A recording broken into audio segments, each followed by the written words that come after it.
Hello YouTube, welcome to part 11 of the Educated Barbarian dedicated to the meditations. Today's episode is going to be mostly focused on the mind and the ability of the mind to understand its place in the universe and the role it's going to have in your life. Scarcely anything is stable, and the vast eternities of past and future in which all things are swallowed up are close upon us on both hands. Is he not then a fool who is puffed up with success in the things of this world, or is distracted or worried, as if he were in a time of trouble, likely to endure for long? So the first idea here is that the instability of the universe is accepted as not only a given, but potentially a good thing, because it is really feeding the chaos that has led us to where we are. Understand that I do believe, it's my personal belief, that if we were not challenged by this life, the human race would have never evolved, because we would have just been able to stay at a primitive level and just maintain. There's a lot of creatures in this world who haven't evolved for millions of years because they haven't been challenged. They have found an environment where they are completely free of predator. There is no real reason for them to change, and therefore they don't adapt, and they never get anywhere in a sense. So chaos and the instability of the world is the reason why we are what we are. He's also talking about the past and the future and the vastness of them all, because in reality they are infinite. You think you know the past, but you don't really know the past. We know a finite amount of time periods back then, but even within those time periods, there are entire portions of our history that have been erased that you don't know, and beyond that, we don't really have much information. Before men started to record and actually log everything, we don't have info from that. Even beyond that, when men were not really capable of communicating, we don't know anything, and we don't know what was before that also. So it's relevant in the sense that the importance of what is said here is that the only moment that you can size is the present. It's the only tangible moment, because even in the future is too vast. You don't have the ability to see into it, and therefore it's a waste of time. And so all of that helps you relativize your place in this world and what happens to you, be it success or defeats or failures, because if it's success, okay, great, you succeeded, but it's not going to be remembered. And that is not said to actually undervalue the accomplishments you can have. Rather, it's to help you understand them the correct way.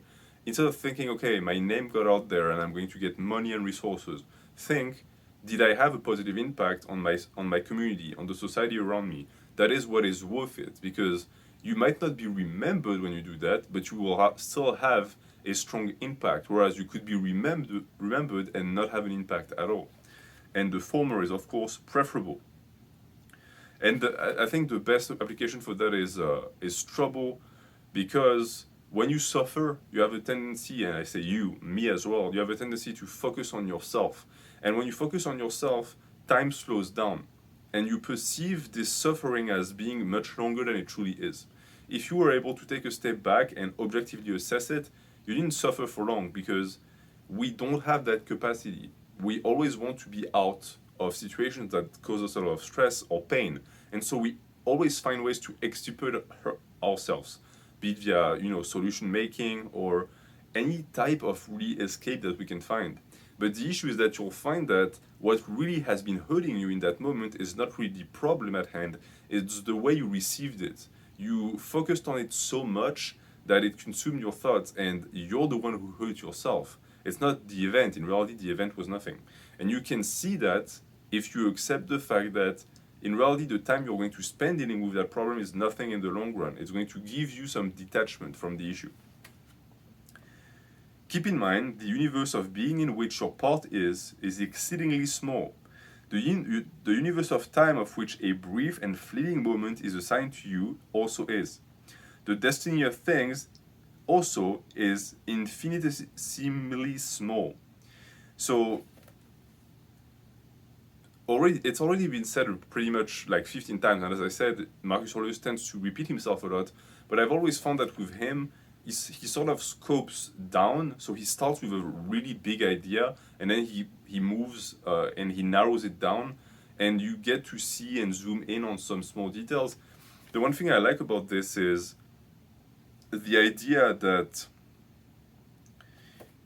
you're seen as part of the whole, and with the metaphor I just used also, it's like the whole is scoping down on you. So it starts with the universe, then the world, then your country, then your community, and then you. And I think that this order could make some people think that this is like a gradation. It's your value in the world is determined by the size, but I don't think that's true at all. I think that rather what is conveyed here is the fact that it's all connected, meaning that you're part of something that's bigger than you, but it doesn't mean that you're small. It means that you are at a lower scale in a sense, and I think that's important when it comes to the humbleness of the Stoic, because it could be easy to just apply what he says and think, okay, well, nothing matters, and it doesn't matter if I'm successful because it's just going to disappear. Because that can also lead to a mindset of saying there's not even a point of being successful because it's going to disappear. That's dangerous, and I think that the positivity of thinking about it from a source, from a whole, a totality, helps alleviate that problem. Does another wrong me? Let him look to that. His character and his actions are his own. So much is in my present possession as is dispensed to me by the nature of things, and I act as my own nature now bids me. The impetus of deciding whether or not the action that another person inflicted upon you hurts you is entirely on you. And if you go further with that idea, it also means that in reality you could be completely detached from it if you wanted. Someone insults you, they did that. They are the one who verbally assaulted you, and they're the one who are projecting emotions. If you just refuse to engage, they still have to deal with that, because now they have to deal with the shame of the retributions of or whatever. And in reality, by removing yourself from the situation entirely, you don't suffer the potential negative emotions, but on top of that, you also don't have to deal with that person. Meaning that at no point during the stages of interaction did you actually have to be engaged. And that is a very important portion. Too many people say they don't care. They don't care about what people say, they don't care about haters, etc. And yet they react to it. And you can react and be a smartass and prove your superiority with your words, or just say I don't care, but you do care because you engaged. The best way to go through life unimpeded by negative forces is to just ignore them. The only forces you're going to have to interact with are the ones you wish to destroy or fix. That's it. If neither of these apply, just move on. And I mean it, move on. Do not waste even a single second thinking about it. Because when you think about something that someone said to you or did to you, you're now the one feeding that thing. Because most likely that person has forgotten. The only living remembrance of that event is you. So it's entirely on you at this point to just free yourself from it.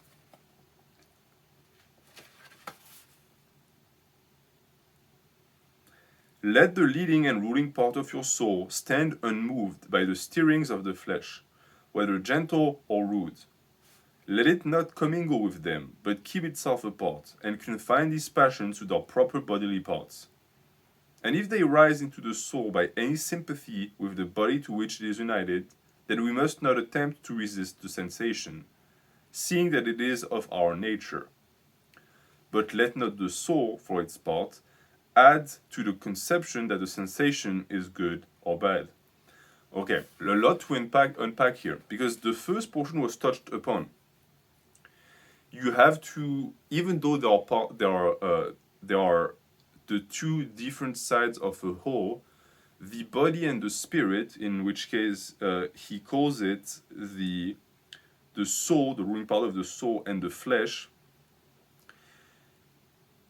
cohabit and yet a lot of their portions are not shared, meaning that you need to make sure that whatever happens to the body doesn't impact the soul, if that makes sense. Because we've covered that before with the entire thing of not saying, I am hurt. It's not as easy as the body being in pain and you just being able to ignore the pain. The pain came from the brain. And so it's an entire process of being able to remove as much as possible the ability of the brain to inflict the body with something that the brain will then have to deal with, if that makes sense. And that can sound counterintuitive, but he comes back to that afterwards. So that's why I have to mention it. The idea is that the body will go through stages and it is unavoidable, but your ability to react or not to these stages is what is up to you. So that needs to be under control at all times. They need to be kept apart. But if they do rise into the soul, you must not attempt to resist the sensation. Okay, so this could be confusing because you could say, okay, well, if I'm not supposed to resist, what then? Well, what is said here is that you're not supposed to resist once the crime has been committed. Once you've already failed and you lost the ability to control yourself, now the sensation is here, or you acted on it. What is said is that it's already too late. So now it's your nature, meaning that he said that like 2 sentences before that. He says, as is dispensed to me by the nature of things, and I act as my own nature now bids me. It doesn't mean that nature is something positive or always beneficial. It does mean, however, that the acceptance of the fact that it's your nature that made you act like this is a very important part, because as a Stoic, you will not be infallible. You're going to mess up. We're not perfect. We're not angels that levitate above the ground. You're going to have sometimes, struggles. You're going to have certain temptations and portions you're not going to be able to control. But an important step into being able to control them next time is accepting that you failed and you received those portions and you acted on it. The acceptance part is important. Too many people stay within cycles of self-destruction because they never really have a face-to-face with themselves, telling themselves, okay, I'm doing this, right? This is for real, I'm doing this. A lot of addicts never really get to any point of remission because they have never actually accepted that they're addicts. It's the first step. It's accepting you have a problem. And once that is done, he also tells you to not let yourself provide a moral judgment on it, meaning that the crime is, you were supposed to control the portion. You failed. You committed the portion. You need to accept that, and on top of that, you need not judge yourself for it because it's counterproductive.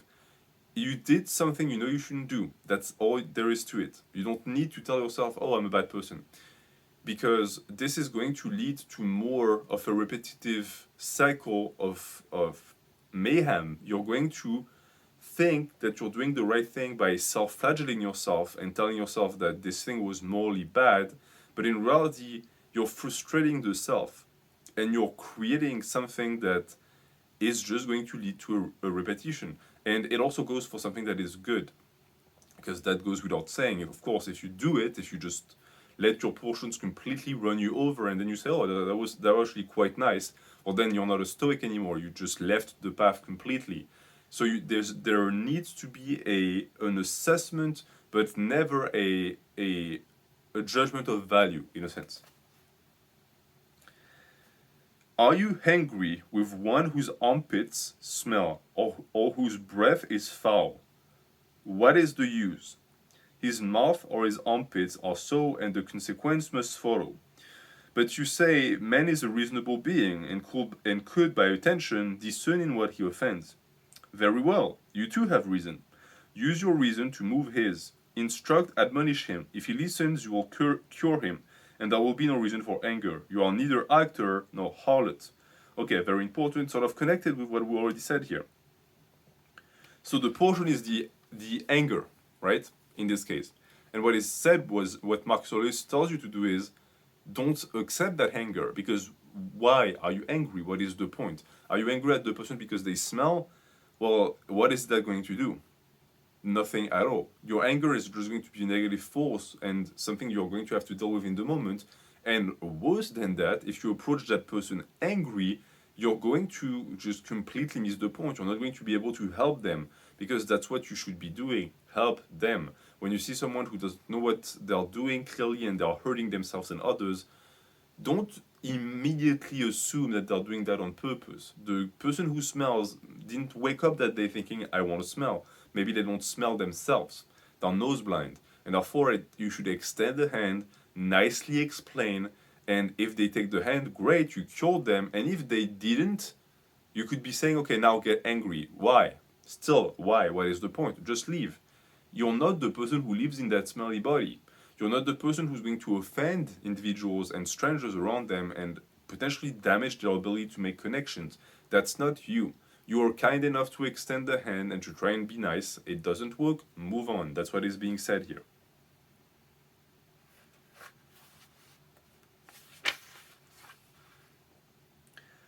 How have you behaved towards the gods? Towards your parents, your brothers, your wife, your children, your teachers, those who reared you, your friends, your intimates, your slaves? Can it be said that you have ever acted towards all of them in the spirit of the line, he wrought no harshness, spoke no unkind word? Well, first off, I find it ironic that he cites slaves and then he's basically telling you to be nice. I know it's different times, etc., but I have a tough time wrapping my head around the idea that you could own someone, outright own them, and not understand that there was an issue, even if you were born with at a time where you were allowed. I believe firmly that across times, regardless of the period, there is something in the human spirit and in our morals that should transcend that. We should know you're not supposed to own another person. That should be normal.